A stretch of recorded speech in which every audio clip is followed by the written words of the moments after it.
No sé si te has encontrado por ahí mismo en tus pacientes, en tu experiencia, si esto es una cuestión que viene de nacimiento, porque hay muchas personas que dicen, bueno, yo ya soy así. Es la idea que siempre tenemos. No, yo ya nací así, no tengo forma de cambiar, ya, y listo. Pero es esa inflexibilidad por el miedo, en realidad, al cambio. Estaba leyendo un estudio que me llamó mucho la atención. Es un estudio bastante extenso y en una de las etapas del estudio se les dio la posibilidad de autogenerarse una descarga eléctrica. Lo llamativo es que muchos prefirieron la descarga eléctrica antes que estar solos en esa habitación, solos con sus pensamientos.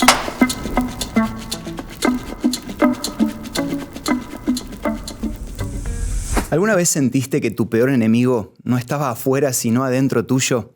Esa voz interna que te decía que no lo ibas a lograr, que no ibas a poder, que no era suficiente. Esa voz interna que te autodestruía. ¿Qué pasa si logramos cambiar nuestro diálogo interno? Esto es Felizmente, soy Santiago Paván y este es un podcast donde hablamos de salud mental desde una mirada cristiana para poder darte herramientas que te ayuden en tu vida cotidiana, algunos consejos también que puedas aplicar. Y como cada episodio, hoy quiero contarte una historia. En esta ocasión la historia de Michael Phelps. Seguramente sabés que es el mayor medallista olímpico de la historia, un nadador que en cada competencia que se presentaba lograba sacar medalla de oro. Lo interesante de la historia de él es que en un momento, en una entrevista, él confesó que tenía un diálogo interno que lo estaba destruyendo. Él mismo se decía que si tenía un error, todo lo que había logrado iba a ser tirado por tierra y eso lo hacía sentir depresión y angustia. De hecho, 2 años después de esta entrevista, lo encontraron manejando alcoholizado y reconoció que había intentado quitarse la vida. Entonces te pregunto, ¿hasta qué punto el éxito, la fama, son garantía de poder tener un autodiálogo sano? Evidentemente no es así. Por eso hoy vamos a hablar sobre qué pasaría en nuestra vida si logramos mejorar la manera en la que nos hablamos. Por eso tengo a mi lado una invitada muy especial, Isis Alarcón, licenciada en psicología. Voy a leer acá porque son varios títulos, Isis. Magíster en neuropsicología y educación y egresada de la especialidad en terapia cognitivo-conductual. Muchas gracias. ¿Cómo andas, Isis? Un gusto, encantada de poder estar acá acompañándolos en este hermoso programa. Qué bueno. Bueno, vamos a hablar un poco acerca de la manera en que nos hablamos y en cómo eso influye a nuestra autoestima, a nuestro bienestar emocional. Por eso la primera pregunta va en relación a eso. En la introducción yo mencionaba que lamentablemente a veces nosotros somos nuestros mayores enemigos en ese diálogo que tenemos. Pero ¿hasta qué punto eso afecta a nuestra manera de vivir? Es bastante determinante, ¿sí? Nuestro cerebro es como un niño, ¿sí? Vos tienes una nena, ¿verdad? Así es, 4 años, Catalina. Ay, qué hermosa. Cuando nosotros le decimos a nuestro cerebro que es incapaz, que es inútil, que no va a lograr nada, obviamente nuestro cerebro va a responder con ansiedad a ese pensamiento y va a buscar cualquier cosa que refuerce esa idea. Entonces nuestras acciones van a respaldar ese pensamiento y termina siendo determinante en cada acción que hagamos. A pesar de que exteriormente pareciera que todo está bien. Que todo está bien. Muy Exacto. bien. Así Muy que bien. sí, es muy determinante. Estaba pensando, en definitiva, hay muchas personas que van a ver este podcast y se estarán preguntando, bueno, sabemos que el diálogo interno negativo nos provoca un malestar bueno, vamos a hablar de hecho qué es lo que produce en nuestro cuerpo, pero ¿cómo puedo detectar si ese diálogo está siendo destructivo o positivo? ¿De qué manera lo puedo determinar? Bien. Por un lado, el lado más sencillo es cuando las cosas nos empiezan a salir mal a raíz de lo que estamos pensando de cómo lo vamos a lograr. ¿Sí? Entonces, cuando las cosas empiezan a salir mal es porque nuestro diálogo interno está siendo destructivo. Pero a veces pasa que tenemos éxito, como en la historia que nos contaste, y aún así tengo esta clase de pensamientos.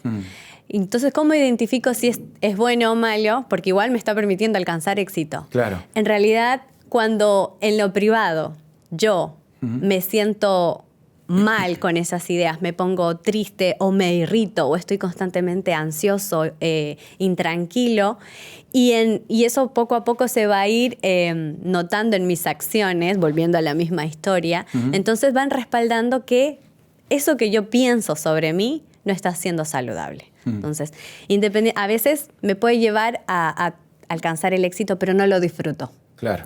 O a veces ese diálogo interno me lleva al fracaso y me siento aún peor. Entonces, cuando yo no estoy disfrutando esto que estoy alcanzando, es porque mi diálogo interno no está siendo positivo, no es saludable.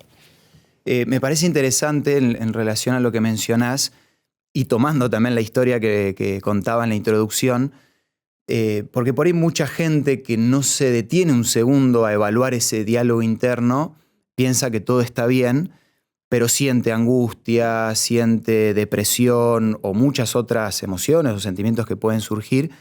Pero me gustó mucho lo que decías. En definitiva, es evaluar un poco más allá de los resultados en sí, sino del proceso. Porque en el proceso es donde yo puedo descubrir cómo estoy teniendo o cómo es ese diálogo. No sé si te has encontrado por ahí en mismos tus pacientes, en tu experiencia, si esto es una cuestión que viene de nacimiento, que se puede trabajar, que se puede aprender, porque hay muchas personas que dicen, bueno, yo ya soy así, esta es mi manera de hablarme, puede ser positiva o negativa. Entonces, ¿qué pensás en relación a eso? ¿Se puede trabajar? Y si se puede trabajar, ¿qué es lo que podemos hacer? Claro. Muchas veces nos preguntamos de dónde salió eso, ¿no? Hay situaciones donde de pequeños empezamos a escuchar esa clase de definiciones de nosotros y las fuimos incorporando. O a veces en nuestro entorno hay un alto nivel de exigencia y nosotros acoplamos ese nivel de exigencia y lo hacemos con nosotros mismos de forma interna. Entonces dejamos de ser compasivos y nuestra forma de pensar sobre nosotros mismos también es exigente. Entonces, aunque la intención sea buena, el daño me lo sigue generando. ¿Cómo yo puedo empezar a cambiar eso? Y es empezando a ser consciente de que hay ese diálogo que no está siendo productivo, que no está siendo beneficioso y que yo puedo aprender de a poco a ir cambiando eso que me digo a mí mismo, a pesar de que tengo un bagaje que me dice lo contrario. Entonces, necesitamos empezar a implementar o a practicar un diálogo más compasivo con nosotros mismos.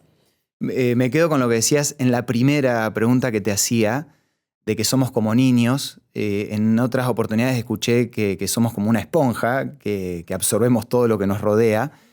Y qué importante en relación a esta otra pregunta, que en definitiva tengo que empezar a evaluar qué es lo que consumo desde todos los sentidos, qué es lo que miro, qué es lo que escucho, con quién me relaciono.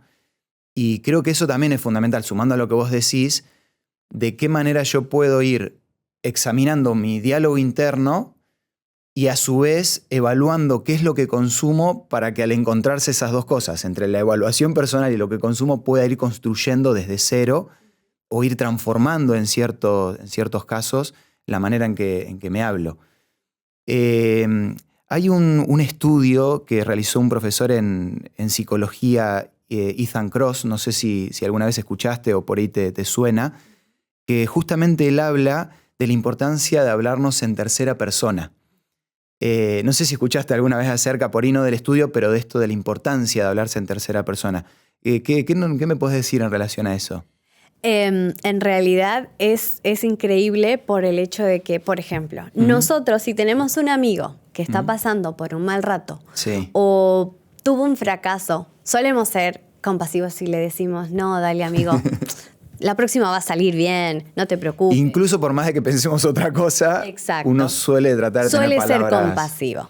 Entonces, ¿cómo sería si nosotros hacemos lo mismo con nosotros? Claro. Como tú dices, como que si fuéramos un otro, a nosotros mismos tratarnos de esa misma manera, compasivamente.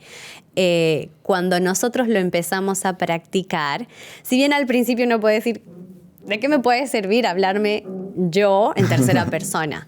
Pero es todo un proceso. Si lo empiezo a practicar y soy constante, voy a empezar a notar las diferencias en mi actitud, en cómo me siento. Y cada vez ese diálogo interno que está siendo disfuncional va a poderse ir cambiando por uno más saludable. Muy bueno. Pienso en ejemplos concretos por ahí. Hablarnos en tercera persona sería algo como, bueno, Santi, todo va a estar bien. Bueno, tantas frases que podemos armar en relación a eso. Pero incluso en la evaluación que decías antes, está bueno evaluarnos si hablamos en primera persona o en tercera y tratar de hacer ese ejercicio.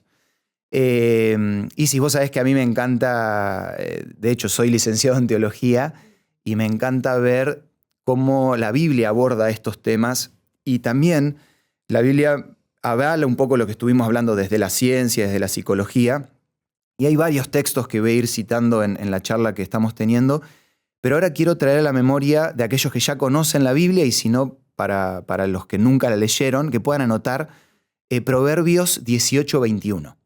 Y el texto, voy a leer solo una parte, dice: la muerte y la vida están en poder de la lengua. Y Proverbios, que fue escrito por Salomón, me parece súper interesante que él ya desde ese momento, o sea, Dios nos revela la importancia de la manera en que nosotros nos expresamos. Y si bien el texto es verdad que abarca la manera en que hablamos, especialmente hacia los demás, también es importante ver cómo nos hablamos a nosotros mismos. En definitiva, y es muy categórico el texto, es la muerte o la vida. Si bien la psicología, y tomando un poco el estudio que te citaba, habla de estar alterados o relajados según cómo es nuestro diálogo interno, qué importante es decir, estoy teniendo un diálogo para vida, un diálogo interno para vida o un diálogo interno para muerte. Porque en definitiva esa es la manera en cómo yo voy a enfrentar la vida. Así es. Y sumado a eso, ya te voy a hacer otra pregunta ahí si no te relajes tanto. Sumado a eso, hay un texto que lo voy a citar incluso después más adelante porque es súper profundo, que se encuentra en Romanos capítulo 12, versículo 12, que dice: no imiten las conductas ni las costumbres de este mundo, más bien dejen que Dios los transforme en nuevas personas. Y acá vuelvo también a la tranquilidad que me da, que ahora en relación a eso igual te quiero hacer algunas preguntas, pero la tranquilidad que me da el saber que podemos ser transformados. Tal cual. Porque yo te decía, bueno, ¿es que soy así de nacimiento o puedo trabajar? Y vos nos diste consejos. Claro, igual es la idea que siempre tenemos. No, yo ya nací así, no tengo forma de cambiar, claro. Ya, y listo. Pero es esa inflexibilidad por el miedo, en realidad, al cambio, a probar algo nuevo que no sabemos si va a resultar, y prefiero quedarme en mi zona de confort con esto que ya conozco, si bien me hace sufrir, pero lo conozco. Termina siendo una excusa, en definitiva, ¿no? Esto de no querer enfrentar el miedo. Y solo menciono que me gusta mucho esta palabra de transformación, que en la Biblia y en Romanos 12 es la misma que metamorfosis. Entonces habla de poder cambiar algo, así sea una conducta, en este caso el lenguaje. Pero bueno, hay esperanza y no tenemos que poner excusas para que seguir teniendo las mismas conductas, ¿no? Y sabes que, ya que mencionas esto de la metamorfosis, sí. Me gusta ese ejemplo por el hecho de que, si bien la oruga no parece muy linda y tiene que pasar por ese proceso de feo, por así decir. Sí. No muy estético, vamos a decirlo. Y hasta que logra salir del capullo y sale algo precioso, hay que pasar por ese proceso de transformación. Y ese proceso es el que muchas veces nosotros no queremos enfrentar. Y por eso seguimos en este diálogo interno que es bastante destructivo. Hay una palabra que aparece ahí, es el sufrimiento, que también la vamos a mencionar, así que lo dejo ahí. Y si en la intro yo mencionaba si alguna vez aquellos que nos están mirando habían sentido esa sensación de que el enemigo no estaba afuera, sino estaba adentro. Y creo que a todos en algún momento de la vida nos pasó de ser, que también lo hemos hablado, de ser duros, ser nuestros propios jueces. Entonces, ¿de dónde viene esa tendencia de tratarnos mal? ¿Y cómo podemos hacer para empezar a cambiar esa realidad? Bueno, obviamente todo lo que nosotros somos es algo que lo aprendimos. Y si lo aprendí, lo puedo desaprender. Si bien va a llevar más tiempo, pero lo voy a lograr. Ese diálogo interno no nació de la casualidad. sino son de frases que fuimos escuchando en nuestro entorno. Muchas veces son nuestros cuidadores, padres, o nuestros compañeros, nuestros maestros, nuestros amigos, que después los apropiamos, ¿sí? A veces suele pasar de que estamos en un entorno donde constantemente nos invalidan diciendo, no, qué inútil que eres, pero qué torpe, cómo no pudiste hacer eso tan sencillo. Y pensamos que son frases inocentes, claro, insignificantes. Pero a medida que pasa el tiempo, mientras más las escucho, las empiezo a creer, ¿sí? Y esa creencia se va armando y forma todo lo que yo soy. Y a partir de ahí yo respondo, ¿sí? Esa es mi forma de enfrentar las situaciones porque creo en eso. Asimismo armo una creencia del otro y de mi entorno y del futuro. Entonces, si yo escuché muchas veces ese diálogo, esas frases que eran bastante invalidantes o demasiado exigentes o nada es suficiente, uso eso como mi medidor para otras situaciones. Claro. Son mi forma de ver el mundo y respondo a esas. Entonces, eso es algo que yo lo fui aprendiendo y se volvió parte de mi rutina, de mi vida, pero sí hay cómo transformarlas. Yo hice un curso en la terapia dialéctica conductual que tiene el objetivo de, mediante el diálogo, poder ir cambiando algunas cosas. Y dentro de esos estaba el principio de aprender a practicar la habilidad de ser amorosos y compasivos con nosotros mismos. Y como lo habíamos dicho al principio, es muy difícil hacerlo hacia uno mismo. Eso me recuerda a un texto en la Biblia donde Dios nos invita a amar al prójimo como a nosotros mismos. Entonces, si yo no me sé tratar con amor y compasivamente, va a ser muy difícil que lo transmita de la misma manera con el otro. Claro. ¿Sí? Y si lo hago, no es 100% real.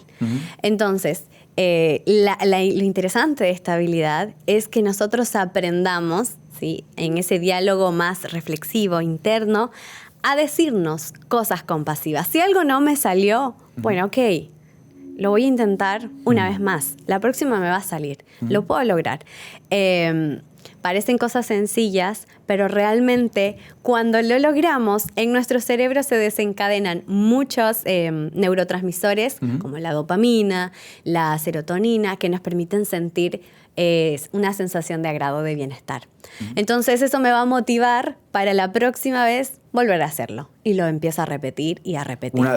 No sé si sirve el término, pero como una droga positiva, digamos. Claro, no es que en realidad nuestro cuerpo hace, obviamente hay que manejarlo con equilibrio, pero a nivel de pensamientos podemos empezar a implementar esa compasión, cómo nos tratamos, para cambiar que ese juez no sea alguien rígido, inflexible, que sea un poco más real y a la vez compasivo, ¿sí? Como lo es Dios. Por ahí mi imaginación vuela mucho, pero mientras hablaba me imaginaba, nosotros sabemos que en la historia hubo un momento, un antes y un después, que fue la entrada del pecado, y me imaginaba cómo era el diálogo, cómo habrá sido el diálogo entre los seres creados, ángeles, en el cielo, antes de la entrada del pecado, ¿no? Y porque Dios nos formó, fue el que creó todo esto que vos decías, incluso con un diálogo positivo, cómo se va transformando nuestro cerebro. Y pensar que en ese diálogo entre Dios y un ángel, o entre sus seres creados, o incluso con Adán y Eva, antes de la entrada del pecado, era todo crecimiento. Era un desarrollo neuronal increíble, pero nosotros podemos volver a esa base, si bien hubo o existió la entrada del pecado, podemos ir transformando nuestro cerebro por medio de la conversación con Dios. Y es algo maravilloso e increíble. Y es que nuestro cerebro tiene esa capacidad de adaptarse, tiene esa plasticidad. Entonces podemos armar nuevos caminos que nos definan de una manera más saludable, más adaptativa para nuestro entorno. Muy bueno. Quiero mencionar un versículo antes de hacerte otra pregunta, que justamente habla de esto. Es Filipenses 4:8. Es un versículo bastante conocido, donde Pablo dice: por último, hermanos, piensen en todo lo verdadero, todo lo honorable, todo lo justo, todo lo puro, todo lo amable y todo lo admirable. Una vez más vemos cómo Dios, en este caso por medio de Pablo, nos anima a pensar en pensamientos positivos, agradables. Vos hablabas del amor, de la compasión, un poco lo que menciona Pablo. Incluso algo de la respuesta ya diste de la pregunta que te voy a hacer. No sé si querés agregar algo más, porque tengo algunas frases en algunas encuestas que nosotros hemos hecho, frases que se suelen repetir como no sirvo para nada o siempre fallo en todo, que bueno, en definitiva es este diálogo interno que nos autodestruye. Entonces, específicamente, si es que querés sumar algo, ¿en qué efecto tiene esto en nuestro cerebro y en nuestro estado emocional? Que es lo que experimentamos en el día a día. Uh-huh. Bueno, antes que todo recordar que nosotros somos seres holísticos, no es que nuestra salud mental está separada de la salud física. Uh-huh. Cuando nosotros constantemente nos decimos estas frases no sirvo para nada, pero qué inútil eres, uh-huh. Y hay muchas más, en nuestro cerebro también surge como un cortocircuito, por así uh-huh. decir.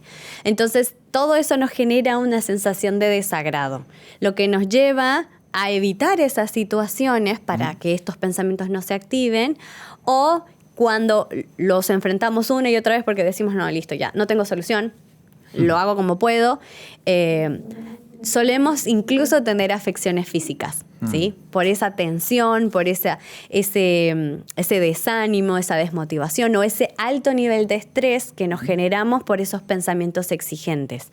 Entonces, nuestro cuerpo también lo padece a raíz de las transformaciones que van habiendo en nuestra química cerebral, ¿sí? Por eso hoy muchas personas sufren de hipertensión, sufren de problemas gástricos. Todo a raíz del pensamiento. Exactamente. Porque lo acumulo, ni siquiera lo comparto, soy inflexible con eso, no es que lo tengo que lograr a pesar de que siento que no puedo y hago todo ese esfuerzo.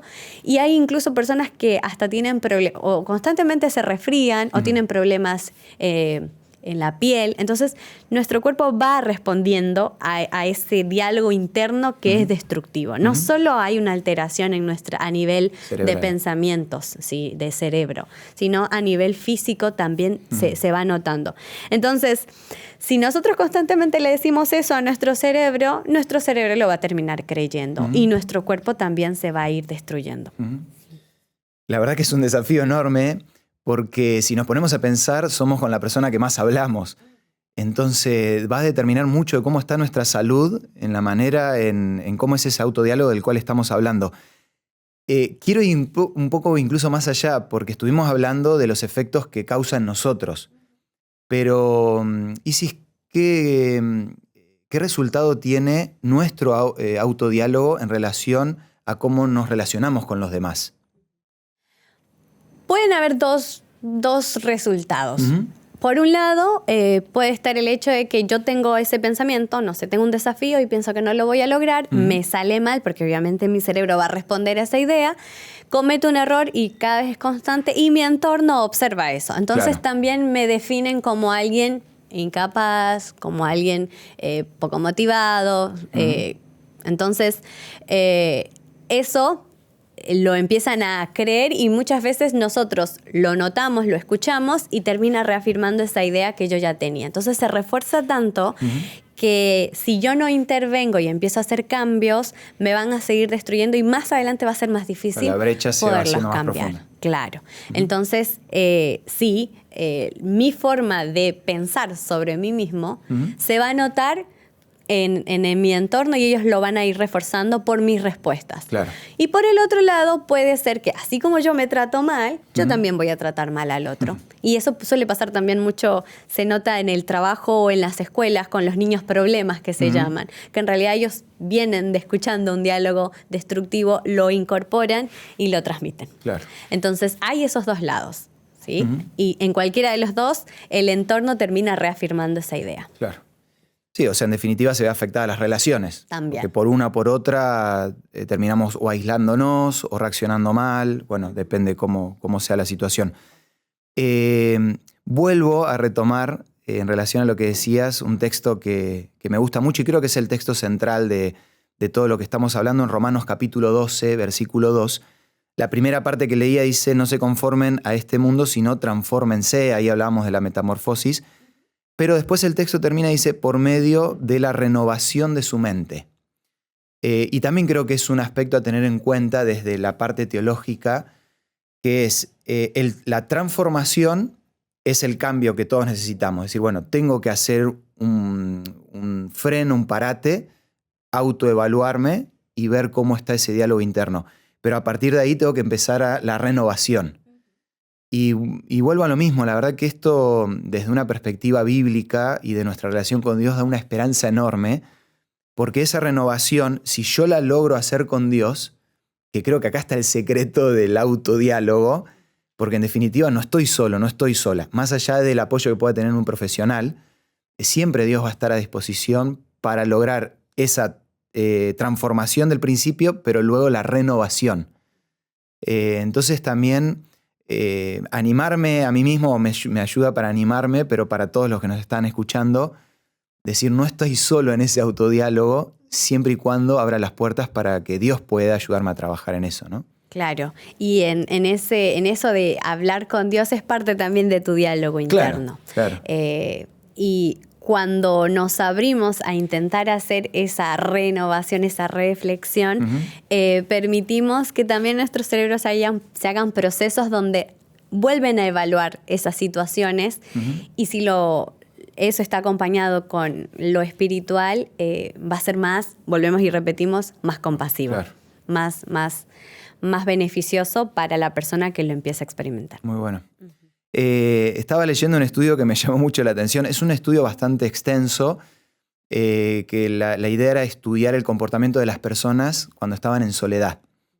Y en una de las etapas del estudio se le dio la posibilidad a un grupo de personas, se las mantenía en un lugar cerrado, sin ningún tipo de cuadros, ni bibliotecas, ni nada. Se las mantenía en silencio, pero a un grupo se les dio la posibilidad de autogenerarse una descarga eléctrica. Y tenían que estar entre 6 a 15 minutos solos, a ver qué pasaba, ¿no? Y lo llamativo es que muchos, y no me acuerdo ahora exactamente, pero creo que la mayoría de los que se les dio esa posibilidad prefirieron la descarga eléctrica antes que estar solos en esa habitación, solos con sus pensamientos. ¿Por qué? ¿Por qué nos cuesta tanto estar en silencio? ¿Por qué nos cuesta tanto encontrarnos con nosotros mismos? Porque muchas veces tiene que ver mucho con en el entorno en el que estamos, ¿sí? Vivimos en un mundo donde constantemente tenemos que estar haciendo algo. Nunca podemos parar. Sí. Siempre tenemos que estar haciendo algo. Si no lo hacemos, no somos productivos. Y si no somos productivos, no somos exitosos. Y si no somos exitosos, y ahí se activan muchos y sí. Entonces, como no estamos acostumbrados a hacer esas pausas, esos silencios, esas reflexiones internas, cuando las experimentamos, todos esos monstruos, como se suele decir, acerca de nuestros pensamientos disfuncionales, se activan, ¿sí? Porque obviamente mi cuerpo no está ocupado, mi cabeza no está ocupada en procesar cosas. Entonces se activa todo esto que quedó pendiente. Y no estamos acostumbrados a sufrir. Claro. No queremos, porque no fuimos creados para eso. Entonces no nos gusta experimentar el dolor. Y tratamos de evitarlo. Por eso la mayoría de las personas aceptaron la descarga eléctrica para sentir algo físicamente. Es increíble, la verdad. Llegar al punto ese... Pero bueno, te dejo cerrar con la idea. No, pero a lo que voy es que preferimos esa clase de dolor antes que el dolor mental, por así decirlo. Y no nos damos cuenta que cuando podemos hacer esa reflexión, ese silencio, nuestro cerebro va a tener mayor posibilidad de ir analizando cada cosa, si algo quedó pendiente de poderlo resolver, claro, porque lo está haciendo en calma, no con 1000 cosas activadas a la vez y actuando en automático. Es por eso que cuando dormimos, muchas veces soñamos con lo que pasó en el día, porque nuestro cerebro está terminando de procesar eso que en el día no pudo, y al día siguiente a veces lo logramos resolver. Claro. Entonces, el silencio, además de que nos permite analizar lo que no resolvimos, nos permite también identificar cuáles son esos pensamientos que me definen y no me agradan, para poderlos ir cambiando. Si no nos damos esa posibilidad, es difícil dar el siguiente paso. Se me viene a la mente un personaje clave en el Antiguo Testamento, que fue el profeta Elías. Es una historia muy conocida en Primero de Reyes, capítulo 19, que es muy llamativo porque la historia cuenta que él logra el éxito como profeta, que era enfrentarse contra los profetas que iban en contra de Dios, logra vencerlos por el poder de Dios, pero en el momento cuando, vamos a decir, está un poco más relajado, cuando pasa toda la euforia de ese proceso, y se encuentra con él mismo y recibe la noticia de que seguía siendo perseguido, entra en una crisis terrible. Y cómo Dios, en su misericordia, en su compasión, lo hace pasar por un proceso de encontrarse con él mismo. Porque después, bueno, pueden estudiar la historia en su casa, pero básicamente él se va a una cueva y ahí Dios pasan diferentes situaciones como terremotos, un viento, pero Dios estaba en el silbo apacible, que tiene que ver con el silencio, ¿no? Y pensaba en esto, cómo incluso en esos momentos de soledad, tomando lo que vos decías, es donde a veces más sufrimos mentalmente, pero hay que hacer frente a eso. Isis, pensaba, si bien nosotros no tenemos un clip para hacernos una descarga eléctrica, hoy en día tenemos maneras de autoestimularnos. Entonces, ¿cómo influye la estimulación que tenemos hoy en día nuevamente a la manera en cómo relacionamos con nosotros mismos, con los demás, en definitiva en nuestra vida diaria? Uh-huh. El hecho de estar constantemente conectados, pero a la vez solos, ¿sí? Nos lleva a tener incluso relaciones superficiales con los otros y con nosotros mismos. Entonces, cuando no tengo estos distractores, ¿sí? Se activa un poco ciertos miedos, cierta ansiedad y no sé cómo lidiar con eso. Eso también tiene que ver mucho con... hay una psiquiatra que se llama Marian Rojas que ella impulsa mucho a que aprendamos a aburrirnos, ¿sí? Aprendamos a estar quietos. En ese momento nuestro cerebro puede ser más creativo para trabajar muchas cosas que en otro momento de full estimulación no lo podríamos lograr. Entonces, el hecho de poder reflexionar, ¿sí? De darnos esas pausas, de detenernos un momento, e incluso, hoy, tuve que dar una clase, tuve que dar un examen, no me salió bien. El sentarme después y reflexionar, ok, ¿qué fue lo que hice? ¿Funcionó? Para volverlo a repetir. ¿Qué no me salió bien? Para poder mejorarlo. No para achacarme, ay, pero ¿cómo? No pudiste. Si no, volveríamos al mismo... Exacto, sino más bien a decir, ok, ¿cómo lo puedo hacer mejor? ¿Sí? Entonces, esa reflexión va a permitir que yo pueda ser más saludable a la hora de tratarme a mí mismo. ¿Sí? Muy bueno.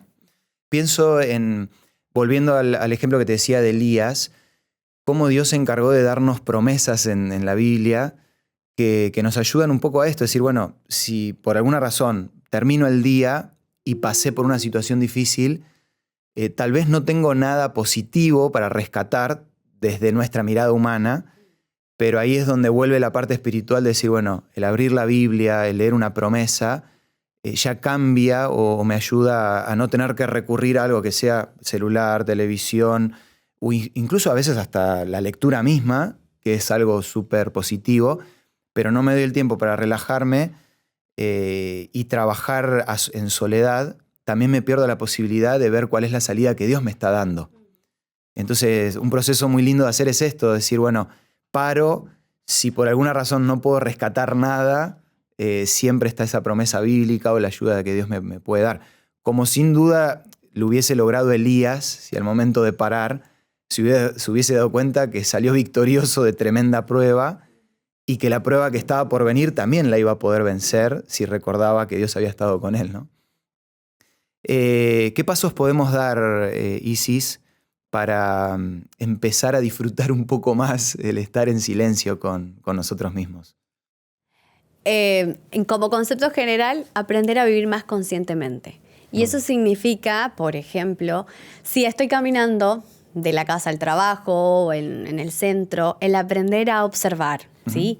A detenerme y no intentar distraerme, sino enfocarme en algo, no sé si estoy en la naturaleza, observar lo que está rodeándome.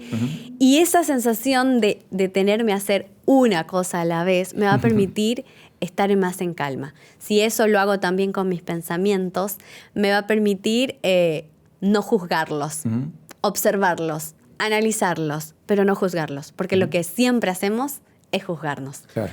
Entonces, una cosa práctica es ser consciente. Ok, me di cuenta que mi diálogo no está siendo muy saludable. Entonces, ¿qué es lo que aparece en mi cabeza? Y tengo que enfrentar ese momento de silencio. Claro. Escribirlo, evaluarlo, observarlo. ¿Por qué es que pienso esto de mí? ¿Qué es lo que realmente estoy haciendo para que esto crea que es real? Y muchas veces nos damos cuenta que esa idea no tiene ningún argumento. Simplemente es una idea. No es una profecía de lo que vamos a hacer. Entonces, creo que el paso general es aprender a ser más consciente de lo que hacemos, de lo que vemos, de lo que pensamos. Esa reflexión nos va a permitir ir cambiando mi autodefinición.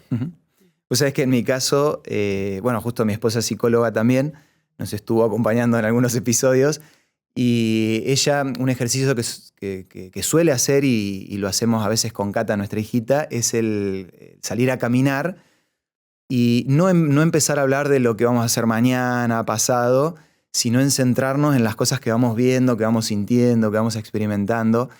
Y si bien uno lo hace porque a uno le hace bien, es increíble cómo a Catalina, nuestra hijita, vemos cómo la ayuda a estar en el presente. Porque bueno, como todos tenemos a veces ansiedad, el empezar a pensar las cosas que pueden salir mal en el futuro, el centrarnos en el presente y disfrutar de las cosas que tenemos ahora, coincido que es un gran ejercicio a tener en cuenta. Y si te das cuenta cuando lo haces, te sientes relajado. Sí, totalmente. Entonces, no está tan malo esos silencios.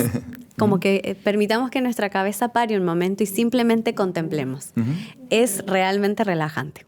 Tiene que ver con lo que acabas de mencionar, pero para ir un poco más a un caso específico, porque hay muchas personas que dicen, no, yo de ninguna manera voy a tener ese espacio porque lo asocia a un espacio de dolor.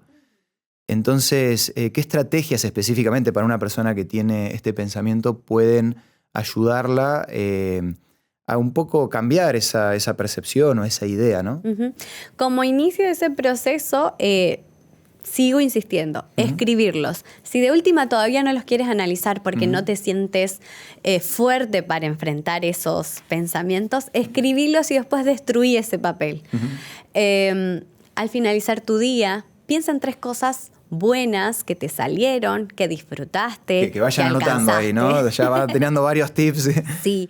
Entonces, escribir. Eso que pasa por mi cabeza lo escribo y lo descarto. Genial. 3 consejos. 3 cosas. 3 cosas habías dicho. 3 cosas positivas o buenas que me salieron ese día o que disfruté de ese día. Muy bueno. Si al levantarme, tengo la costumbre de orar en mi oración, o si no, a lo que me levanto, el poder darme un buen deseo para ese día. Algo agradable que quiero que me pase. Y de última, el permitir en algunas cosas, capaz, en las que me es más fácil enfrentar primero. No sé, qué sé yo, no me salió una receta. Ok, voy a reflexionar por qué no me salió esa receta. No me salió, jugando un partido de fútbol, me equivoqué en algunas cosas. Reflexionar sobre eso que me equivoqué, en cosas más pequeñas, para que después pueda ir avanzando en las más grandes. Se llama fenómeno del pie en la puerta en psicología social. Tengo que ir enfrentando algunas cosas, empezando con las que considero que las puedo tolerar, que las puedo manejar, y de ahí, a medida que tengo ese logro, tengo la voluntad y la fuerza para avanzar al siguiente. Entonces, si hago esas pequeñas reflexiones, en esos pequeños logros, que al principio me van a costar mucho, de última puedo pedirle a otros que me ayuden a reconocer esos logros, me va a seguir motivando para ir construyendo un diálogo más saludable. Excelente. Seguramente, y tiene que ver también con varios de los estudios que íbamos mencionando a lo largo del podcast, pero me llamó mucho la atención leyendo un estudio en particular que, lo tenía por ahí el nombre, pero no es tan relevante, que básicamente lo que descubrieron es que en esos momentos de silencio le damos a nuestro cerebro la posibilidad de ir reconstruyendo interacciones neuronales o hasta incluso fomentando el crecimiento de nuevas neuronas, por así decirlo. Y una vez más pienso en lo sabio que fue Dios, primero de crearnos con la posibilidad de esta flexibilidad a nivel cerebral que vos mencionabas, pero también mirar en cómo Jesús actuaba. porque tenemos muchos ejemplos bíblicos de personas que pasaron por dificultades, que tuvieron un encuentro con Dios, que en ese diálogo, seguramente en silencio, pero en diálogo con Dios lograron salir adelante. Pero Jesús, creo que una de las cosas que más se menciona en cuanto a sus hábitos era el hábito de la oración a solas. De hecho, hay muchos textos en la Biblia, y uno de ellos es Mateo 6, cuando le enseña a los discípulos a orar, que dice, entra en tu aposento y cerrada la puerta. O sea, cómo hace muchísimos años Jesús mismo practicaba los consejos que nosotros podemos poner en práctica hoy. Y específicamente pienso en Jesús en el Getsemaní. Un momento totalmente crítico donde tenía que cargar con todo lo que había pasado de personas que lo querían encarcelar, matar básicamente, pero también con el conocimiento de saber lo que estaba por venir en el futuro. Y era con fundamento encima. Y uno dice, bueno, ¿qué hizo Jesús en ese momento? Se tomó un momento para estar en silencio, en comunión con Dios.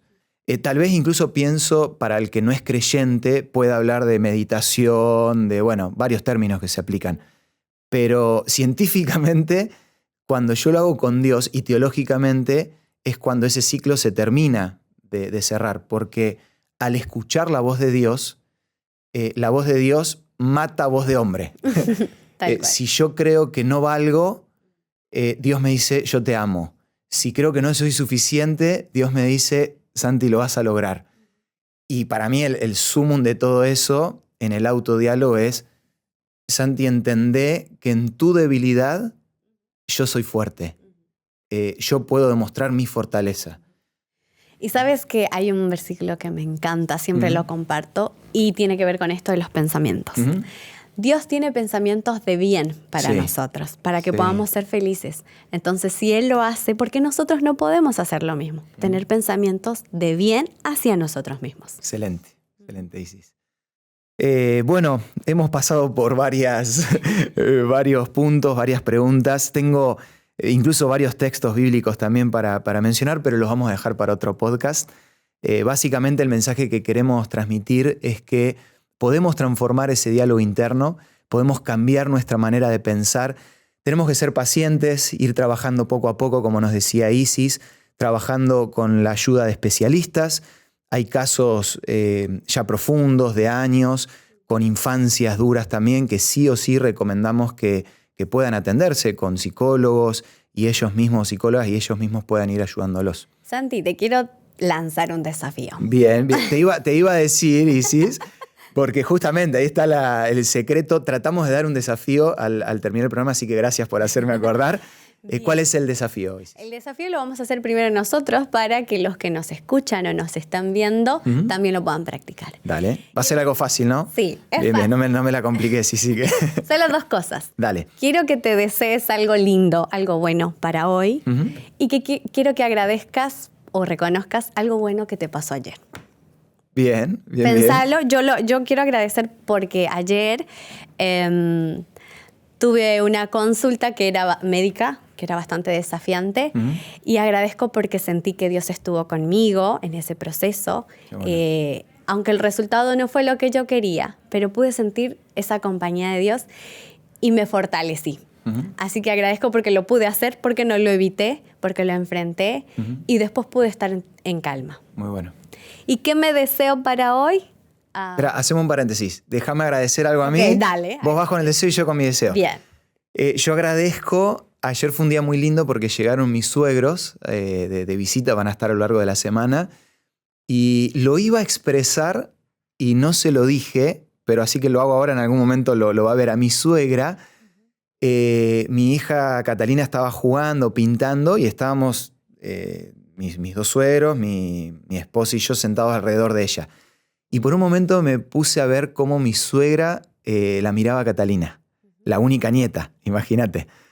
Y agradecía, que pasa también con mis padres, para con sus nietos, pero agradecía, o me gustaría agradecer por el amor que mis suegros, que sus abuelos le tienen a Catalina. Me llenó de tranquilidad. A veces uno piensa en esto de pensamiento negativo, decir, ¿y si me pasa algo? pero el hecho de ver el amor de ellos hacia Catalina me dio una tranquilidad de decir, Dios le va a demostrar el amor, si no es por ustedes, por sus abuelos, y si no por las personas que lo rodean. Ahora sí te dejo que... Ok. Hoy me deseo poder atender a mis pacientes de forma consciente. Quiero poderles ayudar en lo que ellos necesiten y disfrutar ese proceso. Eso es lo que me deseo para hoy. Muy bueno. Bueno, mi deseo va en relación a uno de mis eslogans, de mis lemas de vida, que es vivir un día a la vez. Y la verdad que lucho con eso, ¿no? De todo el tiempo estar pensando, bueno, la agenda, la semana, qué viene la semana que viene. Hoy me deseo vivir tomado de la mano de Dios hoy, este día. Bien, hazlo en tercera persona entonces.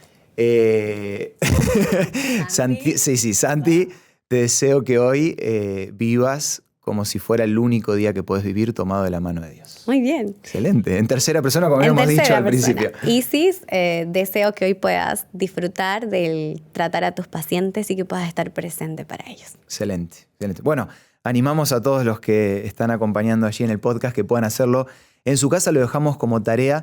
Recuerden que este es el podcast de Felizmente, un lugar donde hablamos de salud mental, donde también vemos una mirada cristiana, donde podemos dialogar, tener una charla para darte herramientas y consejos que puedas poner en práctica en tu vida.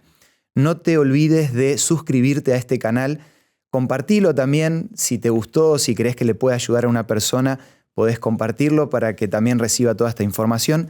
Y además de eso, en la descripción te vamos a dejar todo lo que necesitas saber para recibir alguno de estos materiales, ya sea la revista Mente Feliz o este excelente libro que es La Clave del Cambio. Así que chusmea ahí los comentarios y vas a tener todo lo necesario para poder recibirlos. Te mando un abrazo, que tengas una excelente semana y nos volvemos a encontrar en el próximo podcast de Felizmente.